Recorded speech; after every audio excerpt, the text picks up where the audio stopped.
Hello, this is actually January 5th, and I am so overwhelmed is a good word. I don't know how you're getting through it, Australia. Incredibly strong people, that you're facing so many fires at the moment. So I thought I'd do a quick update on it and give you a bit more detail, since obviously you're going through a horrible time. So what I did was, I'm on a website called My Firewatch, and I'm going to show you what it is now, which obviously you know much more than I. So here is the hotspots, 48 to 72 hours old, which is quite catastrophic anyway. And then 24 to 48 hours old again. And if you recall, well, I'm just going to put 12 to 24 hours, and this is 12 hours old. So you can see, and I had said on the 2020 predictions where I saw the main fires be. And as I said, it formed a crescent.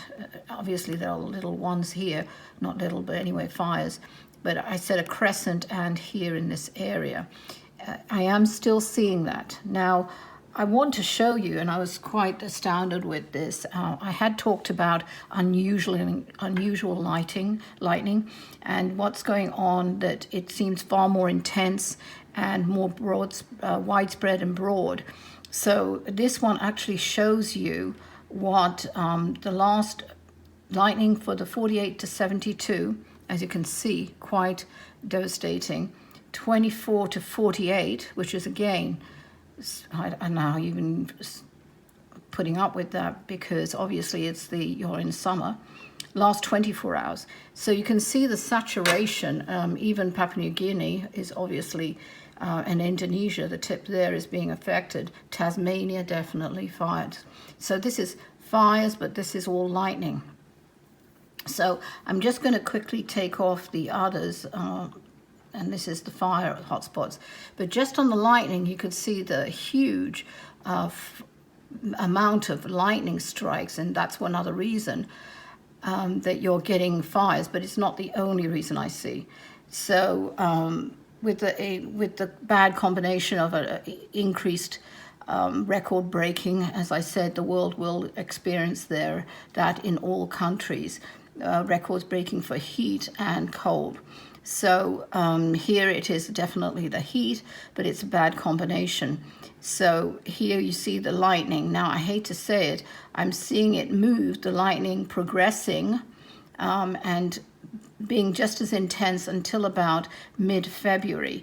You're going to have these lightning attacks, and I'll try and do an update if I can. But basically, it's not only, it's as if you're being picked on, the whole of Australia in the north. But quite frankly, what I'm seeing is it's moving right. So basically, you're going to see it's moving this way, and you're going to get it more lightning from this portion onwards. New Zealand is going to get hit with lightning too, and I don't know if this is just obviously,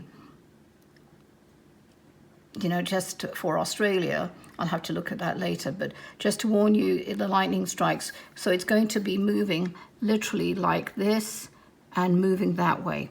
So this front will be moving and the concentration will be here, okay?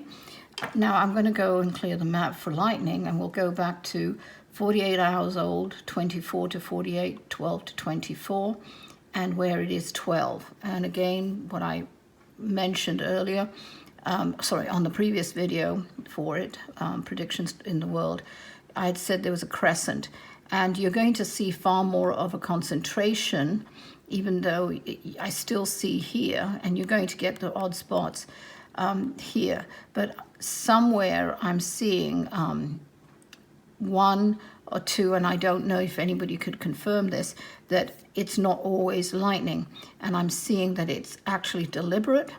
And there's an arsonist around, so it's as if they're enjoying the fires.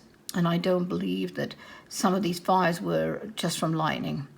So there's one here, not such a big guy, a big person, it's a guy, and I'm seeing around here near Perth, not in Perth, but near Perth, there is an arsonist working there. They will catch him eventually, and I think it's a kid, I won't say kids, but they're in their teens, late teens, 17 to a bit more, a girl and a guy, and up to 21. He could be 21, she's about 17, 18. But they're having fun doing that and watching it. So let me know if I'm right on that. I hope I'm not, because that is a deliberate, murder. They've already destroyed how many poor animals that have been, obviously koalas, wallabies, everything, kangaroos. So your wildlife is so unique. We're losing millions of them, which is, I don't even know how to even say it. It gets me so upset. Other than people's lives are being destroyed, all their savings, everything. So anyway, back to the fire. What I'm saying is it is going to get into a crest like that. All right? Really, this area, even Adelaide, is going to be part of that, and here, so it's a crest. And then this one here, I see about by February, mid-February, it'll be calming down somewhat, but this will continue until end of April to about the 6th of May. You're going to see it when it starts calming down, which, it's as if, well, there's nothing left, but there is, I'm afraid.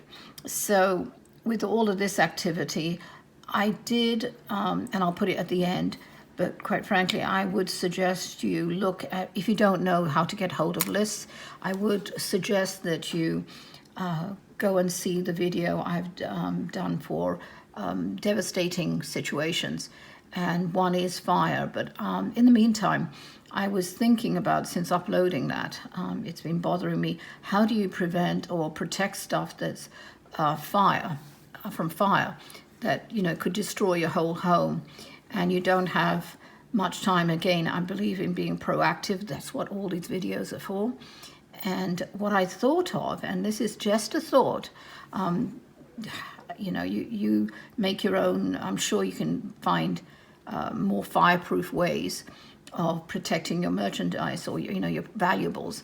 But if you find you can do it, I was thinking of for you to dig a hole at least 10-12 feet down, but to allow that much or this much of a pipe, and the pipe shouldn't be plastic, I would have thought, but some kind of metal if you can, like tubing, and bury one, obviously cup the bottom, okay, and have a cup on top so it's sealed after you put your items in there. But please mark it with a GPS where you're leaving it. Don't let any other neighbor see what you're doing, obviously, or anybody else. But you might like to bury it. And if it's, I don't know how high the heat would penetrate into the ground. That's what I'm saying, 10-12 feet.